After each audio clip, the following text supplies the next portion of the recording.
D3 athlete has provided me a sense of family and a sense of support and community within my educational experience. It's given me a strong support system through my teammates and through connections with my professors and coaches that not being an athlete wouldn't have allowed me to do.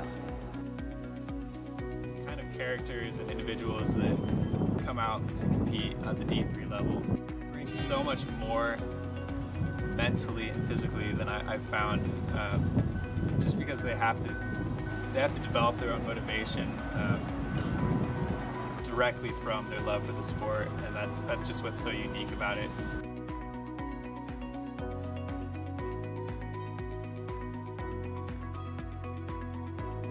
They have to do everything to turn. They don't get, special circumstances from their professors. They can't turn papers in late.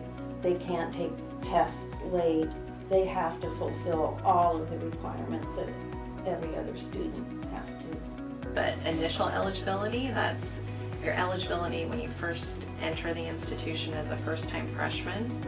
In Division I and Division II, that gets determined by the NCAA Eligibility Center.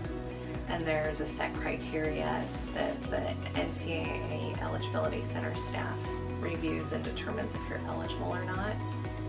You need to be academically eligible and also have your amateurism certified. In Division III, initial eligibility is determined on campus. Essentially, if you're admitted and enrolled full-time and considered an amateur, you would be eligible in Division III.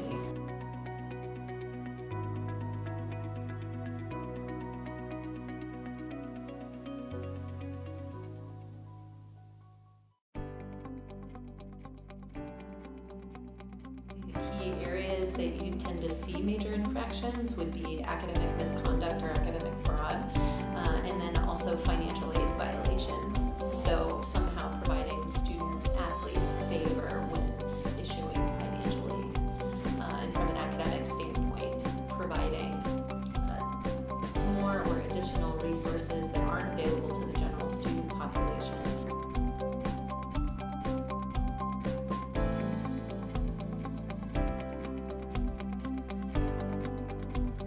I noticed a pretty big difference being here at Pacific, which is a private D3 school, and going to Lane Community College, which is kind of part of University of Oregon, so I was kind of in that environment as well. So it was two different worlds, because in Eugene you had a lot bigger classes and they didn't care as much about using an individual and really understanding what they're teaching, but versus here at Pacific, there's smaller classes and it's more individualized and really care about you. And for sports, community college is used a lot of times as like a platform to get people to higher places, so they don't stress as much in personal development and learning about life. It's kind of like a job. It's kind of like more businessy versus why I came back here, which is for the passion of the game. And big differences going from community college to D3 here at the Boxerland.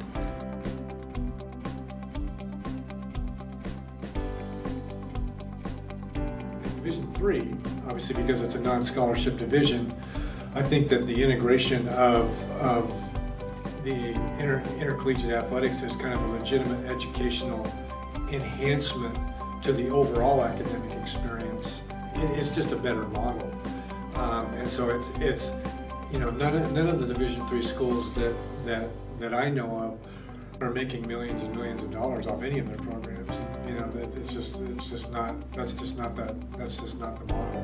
And so intercollegiate athletics at the Division III level has to enhance the overall academic enterprise. If it doesn't, that's the criteria that's used as opposed to maybe the more business, entertainment model. So.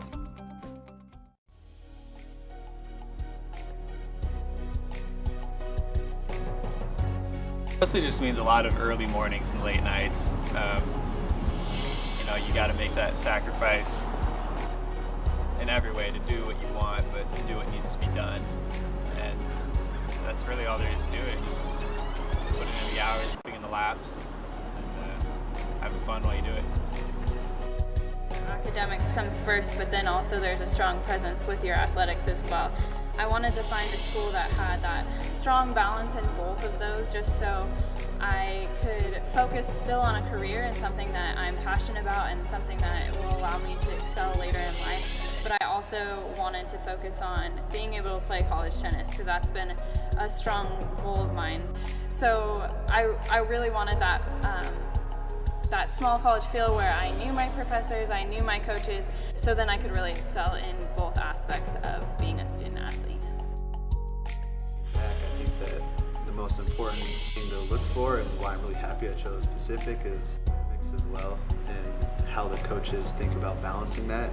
You know, if you have a coach that understands that you have other things going on, you can't devote all your time to basketball, but still stress that you need to put the work in, and I think that's huge. And you know, after 2 or 3 years of playing college basketball, I realized that basketball is life, and a lot of other things that are important that you need to build throughout your college career.